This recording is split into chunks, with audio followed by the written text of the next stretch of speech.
Hey, we're Jackie and Bobby Angel. Why did God create sex? He didn't have to. We could have been self-replicating, just asexual kind of, Beings. but we're not that way. So it is worth pondering, why did God create male and female? The answer can give us a revelation of the inmost being of God himself. When you look at how everything was created, you see that when it comes to male and female, we were made in the image and likeness of God. We are different than all of creation, which shows us a couple things. Number one, we are different than the animals. How? Because we have rational souls. A rational soul means that we can choose or reject love. We are bodies with rational souls. That's what makes us human. And we are made in the image and likeness of God, male and female. We see that even God in himself is not a solitude. God is a communion of persons, Father, Son, and Holy Spirit. We were made for union, like we don't make sense on our own as male and female. We were made for union with each other and communion. And ultimately, each one of us was destined. It says this in the Catechism, I think it's paragraph 221. It says that God in himself is an eternal exchange of love.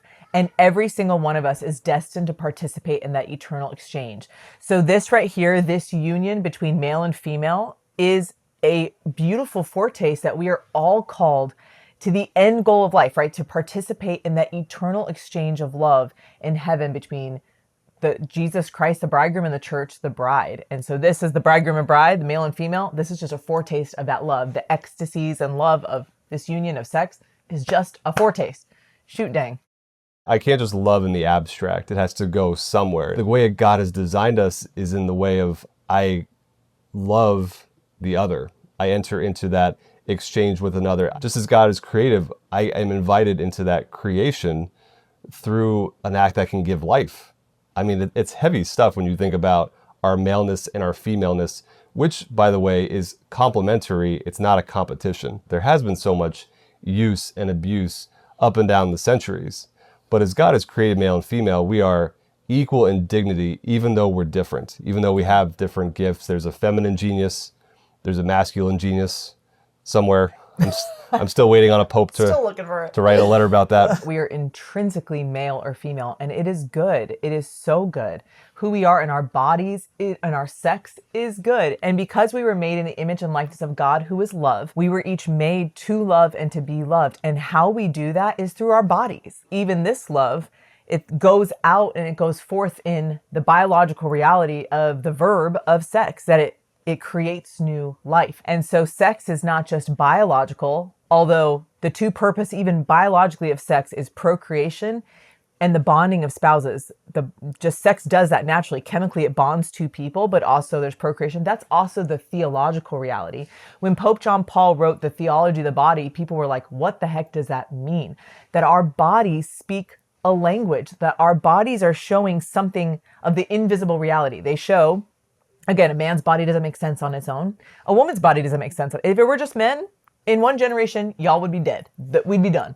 But the fact that we were made for each other, we were made for this union and communion, it shows a little bit about who God is, that we were made for union with him. The Catechism says that Jesus came to restore creation to the purity of its origins. So it's Jesus Christ that we look to as the model and example of Christ, who took on maleness, who took on a body, the goodness of the body. In the incarnation, he became flesh and taught us how to love in a way that was pure, in a way that had self-control, in a way that gave honor to women and to men. He is our model and our example of looking to redeem and restore where there has been distortions and confusions, and we've been taught to use one another, and we've been taught that the body is not really a big deal. If sex is so good that it's actually sacred, of course the devil's going to attack it. Of course the devil is going to want to profane anything regarding our sex. So our sexual confusion and our identity of who we are, of the noun, male or female, of course the devil's going to want to attack that.